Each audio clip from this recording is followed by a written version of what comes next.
Assalamualaikum warahmatullahi taala wabarakatuh. Selamat sejahtera. Tuan-tuan, tolong share, tolong like, tolong subscribe. Saifuddin, tiada keperluan ugut MP Kuala Kangsar sokong kerajaan.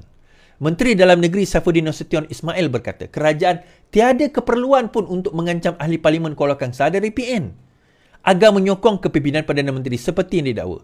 Kata Saifuddin, ini kerana ada 147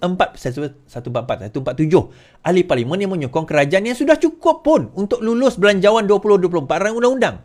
Respon saya kepada media, dia kata, adalah dakwaan ugut tidak benar. Tidak benar, ia tuduhan liar. Apa keperluan kita untuk mengugut? Kita sekarang ada sokongan 147 ahli parlimen, katanya. Kalau setakat untuk meluluskan belanjawan dan lain-lain, saya fikir 147 memadai. Ya, 112 je dah cukup dah untuk nak luluskan yang hadir, katanya.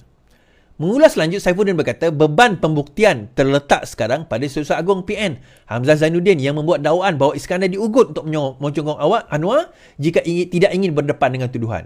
Setiausaha Agung itu berkata ketika diminta mengulas cadangan ahli parlimen agar parlimen memanggil Iskandar untuk menjelaskan pendirian menyokong Anwar.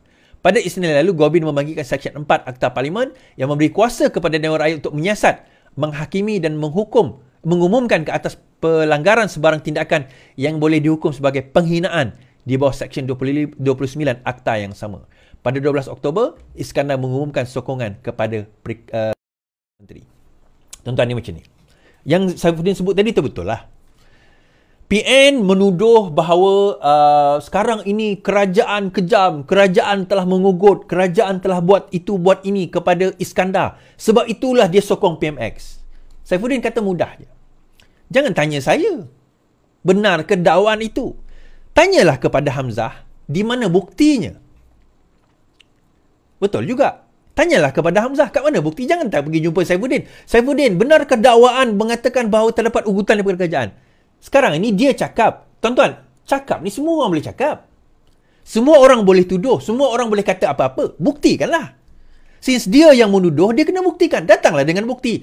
Ada gambar ke, ada video rakaman ke, audio rakaman ke, ataupun paling kurang, Iskandar itu sendiri muncul dan mengumumkan, ya, saya telah didatangi oleh si Fulan bin si Fulan yang juga merupakan timbalan ataupun penguasa tertinggi di dalam SPRM dan mengugut saya untuk mendakwa kalau sekiranya saya tak sokong PMX. Iskandar kena dibawa dan bangkit ke hadapan. Dan bila disebut nama si Fulan bin si Fulan, kalau dia tidak berkata benar, maksudnya itu dakwaan palsu dan dia tidak boleh buktikan. Si Fulan bin si Fulan itu boleh menyaman Iskandar ini kerana memfitnah. Sekarang ini persoalannya, kenapa perkara itu tidak dibawa? Sebab itu saya kata, nak menuduh ni semua orang boleh menuduh, tuan-tuan. Macam juga Muhyiddin Yassin, kita boleh tuduh dia. Kita boleh tuduh bahawa sebenarnya My Airline itu ada kaitan dengan Muhyiddin Yassin. Tuan-tuan tahu atau tidak? Ini tuduhan. So apa jadi dengan Iskandar ni? Kau kata itu kalau dia nak keluar nak berlaku lompat parti, bukan lompat parti. Yalah, nak terlaksana akta lompat parti tu, dia kena kena dipecat. Nasib Iskandar Zulkarnain diketahui sehari dua lagi. PN akan membuat keputusan dalam beberapa hari akan datang mengenai tindakan terhadap ahli parlimen Kuala Kangsar Iskandar Zulkarnain berikutan keputusannya menyokong PMX.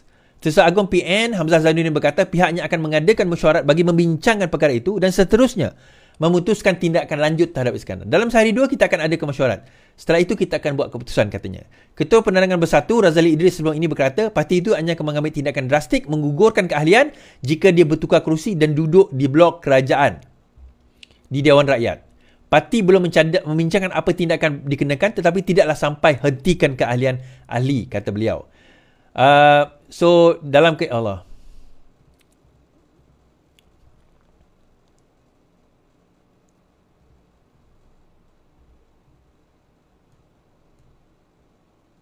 Tak boleh nak reach pula. Tak adalah sampai hentikan keahlian dia. Dia berkata keputusannya juga bertujuan untuk menguji sama ada Perdana Menteri ikhlas memberikan peruntukan. Okey. Ni saya dah sebut gitu. Now, untuk hilang kerusi Kuala Kangsar Iskandar ini, dia kena berlaku 3 perkara ini. Pertama, dia letak jawatan. Kedua, dia lompat parti. Arti kata dia keluar daripada Perikatan Nasional atau bersatu, kemudian dia sertai mana-mana parti atau jadi bebas, tapi menyokong kerajaan dan duduk di blok kerajaan.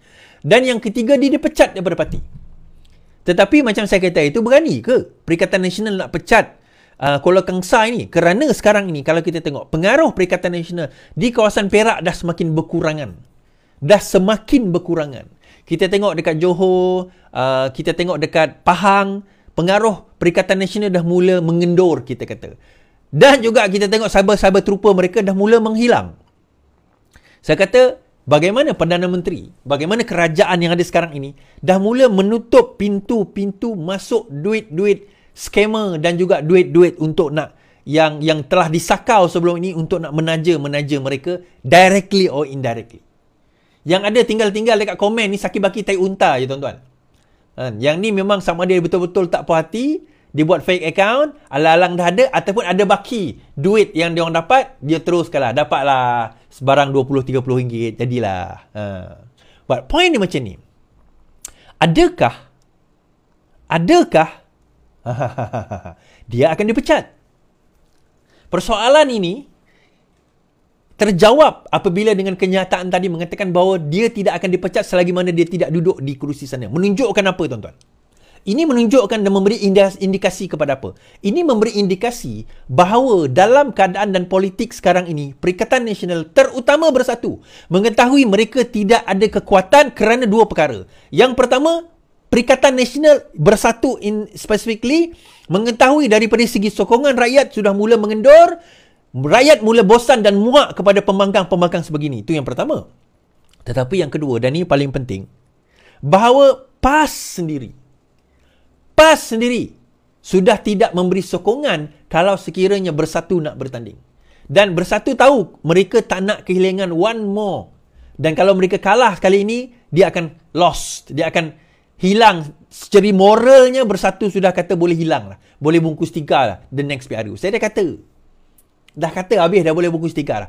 Now, kemaman macam mana is? Saya boleh kata macam ni, kemaman PAS akan menang. Itu kita tolak kat situ. Kemaman PAS akan menang, tak ada isu. Sebab itu memang tempat dia. Tetapi luar daripada itu, dia sudah tidak ada sokongan yang kuat, tidak ada sokongan yang mampu untuk nak mengekalkan kerusi-kerusi mereka di luar daripada kawasan Kedah, Kelantan dan juga Terengganu. Luar daripada kawasan dan Perlis lah. 3-4 kawasan ini, Perikatan Nasional tidak mempunyai kekuatan, tuan-tuan. Now, ditakdirkan, insya-Allah, amin ya rabbal alamin, PMX kita kekal sehingga habis penggal ini.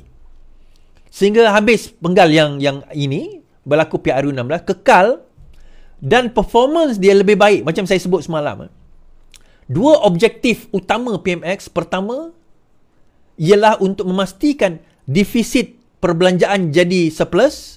Maksudnya, 2 tahun lagi, berkemungkinan 2 tahun lagi pendapatan lebih daripada perbelanjaan. Itu yang pertama. Dan kedua, mengurangkan hutang negara. Dua perkara ini berlaku. By the end of his tenure term, dia akan dinobatkan sekali lagi sebagai antara Menteri Keuangan terbaik Asia. Tuan-tuan percayalah apa yang saya sebut pada 18 hari bulan Oktober 2023 ni. Tengoklah nanti. Kerana dalam sejarah sejak beliau meletak jawatan pada tahun 19... Bukan jawatan. Beliau dipecat pada tahun 1998 sehinggalah pada tahun ini, 2023. Tidak ada sekali pun negara menghadap... bajet negara itu surplus. Semuanya defisit. Semua negatif, tuan-tuan.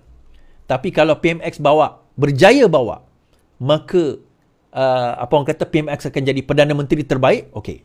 Kedua, kita tengok perbelanjaan bajet 2024 ni adalah perbelanjaan ataupun jumlah bajet yang tertinggi dalam sejarah Malaysia. Tetapi tuan-tuan perasan tak bahawa perbelanjaan mengurus antara yang terendah berbanding zaman Perikatan Nasional memerintah. Macam mana bajet belanja tu besar tetapi mengurus rendah? Sebab bila pengurusan direndahkan, lebihan itu diletakkan dalam dua perkara, subsidi dan juga pembangunan. Pembangunan kali ini antara yang terbesar, subsidi antara yang tertinggi. So, kedua-duanya diberikan balik kepada rakyat. So, mereka yang bising ni, kenapa kita masih susah dan sebagainya. Saya kata, it will take time. Tetapi direction yang kita pergi itu betul. Kerajaan kita ada limited resources yang kita boleh spend over a year. But we are getting there. Slowly we are getting there. InsyaAllah. Dan dengan tata kelola yang betul, tanpa rasuah, tidak ada sakau, pemimpin yang meletakkan rakyat dahulu. Rakyat dahulu. Walaupun ramai penjawat kerajaan, penjawat awam tak sokong kerajaan PMX, tetap dia bagi 2,000 dan 1,000 sebagai bantuan kepada kerajaan. Kepada penjawat awam. Pun kalau tak berterima kasih, aku tak tahulah. Tapi tak apalah, tunggu dia terima nanti. Lepas tu kita cakaplah kat dia orang, dapat 2,000 senang kita ni. Tak apalah, mungkin kita dapat kod lain. But point is, kenapa dia letak 2,000 tuan-tuan? InsyaAllah, lepas penjawat awam dapat dana tersebut, kita akan nampak perubahan ekonomi yang ketara. Tengoklah nanti. Tuan-tuan fikir kenapa 6% naik 8%? Dia tak naik kepada telekomunikasi dengan makan minum. Itu tak naik. Tapi transport, hotel akan naik. Tuan-tuan, bila dia orang dapat 2,000 seorang, kalau penjawat awam sejuta orang, 2 bilion itu dalam market, agak-agak dapat duit lebih tu dia nak pergi mana? Dia akan berbelanja. Berkemungkinan dia akan pergi berbeli barang. Berkemungkinan mungkinlah nak pergi holiday. Mungkin 2,000 tu 2,000 mana cukup nak pergi holiday is additional lah. Dia dah ada budget holiday dia. Dia tambah dekat 2,000 kat situ, bolehlah dia expand. Dia spend lebih. So, dengan 8% tadi tu, pulangan kerajaan akan lebih, interest daripada segi pendapatan rakyat, kerajaan akan lebih. Next year 2025, you will see even a bigger budget. Dan kita akan dapat, mungkin ada kemungkinan, lepas ini, surplus. Kalau tak 25, 26, insyaAllah mungkin surplus. Budget kita. Baik. Now, semua ini, tidak akan berlaku kalau pembangkang kita tak kuat. Kuat ke pembangkang kita, tuan-tuan? Saya tanyalah. Kuat ke pembangkang kita? Pembangkang kita tak kuat. Tapi, yalah, dalam tak kuat tak apalah sebab kita tak sakau kan? Bolehlah.